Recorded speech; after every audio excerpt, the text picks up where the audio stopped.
Again, the work is done up front. This is making sure that you like the sponsor, you trust them, no like trust, right? But really trust them that they are doing what they're going to say, they're going to execute the business plan correctly, you have track record, all that kind of stuff. Welcome to the Path to Passive podcast, where we talk about building wealth and empowering lifestyle through commercial real estate investing for tech professionals. I always wish that other tech professionals reaching financial freedom had documented their journey along the way, so I'm doing it for the rest of us. Join us as we explore stories, many failures, and lessons learned along the way. I hope you enjoy and subscribe. All right, everyone. This episode, I'm going to be talking about how passive is your passive income really? And the thing in here is you have to stop asking if it's passive and start asking how much of you does it actually take? This episode, I just want to tell you the story about how I was at RaiseFest. This was Phoenix in February, and I was having a debate. I was talking with a different investor who was talking about flips that he was doing. And of course, at this event at RaiseFest in Phoenix, there's a lot of LP investors that come in. There's lots of private equities, lots of raising capital. And so I was thinking about in this conversation, talking to this investor, flashbacks of my own passive setup. That's quotes that I'm doing here, air quotes with my fingers. Single family rental with the property manager is the first thing that I had set up doing. And the reality of the situation was that I got the single family investment, single family rental, this SFR. The reality was that there was, miscommunications. There was email ping ponging back and forth.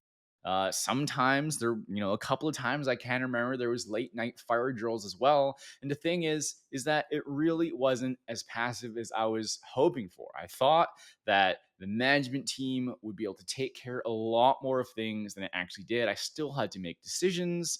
I still had to, get emails of should we do this or that. And I thought, okay, if I tell you my preferences ahead of time, just kind of take care of things, please. But it wasn't that way.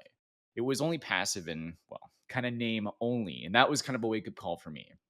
And I thought that, this was going to be mailbox money. That's what we all hope for, right? Get a rental, get a manager, get someone in there so that you didn't have to do as much stuff. That was what I was hoping for. So I'm having this conversation with this investor and I'm thinking about, okay, active investing or passive investing. This is what people usually think about, or maybe, you've on a little bit of learning about passive investing and you've heard of active investing as well. So I'll talk about that here too, is that I really want to get to the idea of breaking the binary here, right? It's not just passive and it's not just active. It's actually more of a spectrum of, well, it could be decision fatigue. Sometimes it means adding more things to your calendar. Sometimes it means adding more cognitive load, which was already just like, I have to deal with one more thing. Isn't this even really starting to be worth it? Because, at the time it was easily 50 hours, more like 60, 65 some of the times. And it just started to be a lot. But the point is I took more energy than I thought it was going to take, thought it should take. And so here's the lens that I want you to think about. This is not binary, but it's a range. Things like flipping, as an example, it's ultra active. It's sourcing deals, right? Sourcing, doing marketing out there. It's managing relationships with vendors, with insurance, with property managers, with getting quotes, all that kind of stuff. It's constantly solving problems because it's basically a full-time job. That's the point. You have active, you have passive. Active is that if you had a company or you were constantly trying to find real estate deals and you were doing something like flipping, this is what it is. Same thing would be if you were doing wholesaling, or any kind of thing where you're going out there doing the marketing, doing negotiating, managing, solving those problems like I'm talking about. Here with rentals, this is kind of fake passive, right? There are going to be calls with the management team, there are going to be approvals, there will be alerts as well, whether that's getting new insurance or making decisions and make claims, talking to your property manager, because no one really tells you. No one told me, and I jumped right into it about managing the manager, right? And so that's why I call it fake passive. That's what rentals are. But this other one here, this is still a conversation I'm having with this investor, having these flashbacks for myself. is really LP investing, limited partner investing, because they were just getting into this world of, well, I'm doing some active investing, but I'm interested in doing LP investing. And here, this is really true leverage, right? This is true leverage. And you've listened to other episodes, you've learned a bit about this as well. This is about doing due diligence upfront and getting that freedom of income later. Again, the work is done up front. This is making sure that you like the sponsor, you trust them, know, like, trust, right? But really trust them that they are doing what they're going to say. They're going to execute the business plan correctly. You have track record, all that kind of stuff, right? You've gotten to know them for a little bit. You agree with the market, you understand the market, the factors that are there, and of course, the deal as well. And so that's all the things that are done up front. And then when you invest, yes, keep up to date with what's going on with the updates, quarterly, monthly, whatever it is that makes sense. But this is a lot more passive, or this is passive, because you literally can't make any of the decisions because you are an LP investment. So I just wanted to provide that overview, that spectrum of, flipping, ultra active, and LP investing is passive. And so here's what you need to be thinking about.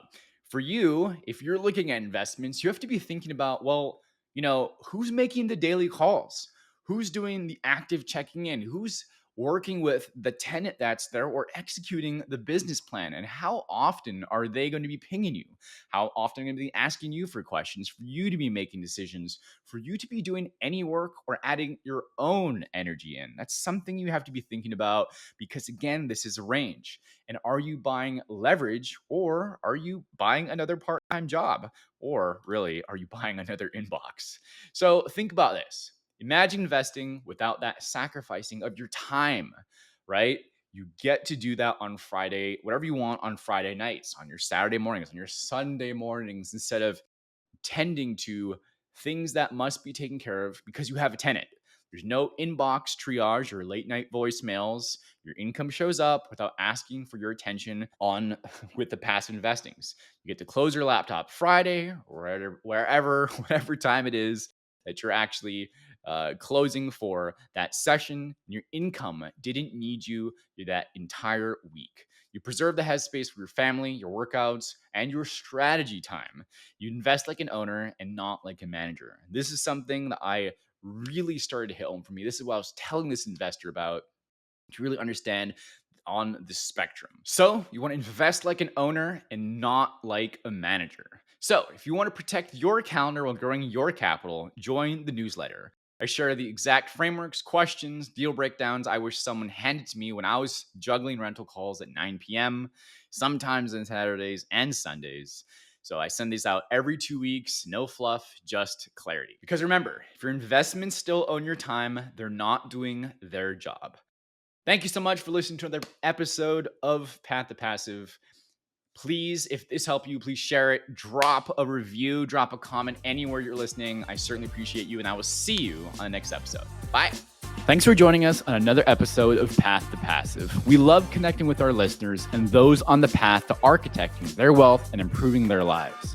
Feel free to let us know what topics you'd like to see in future episodes. Get in touch with us through email or Instagram. See you next week for a new episode.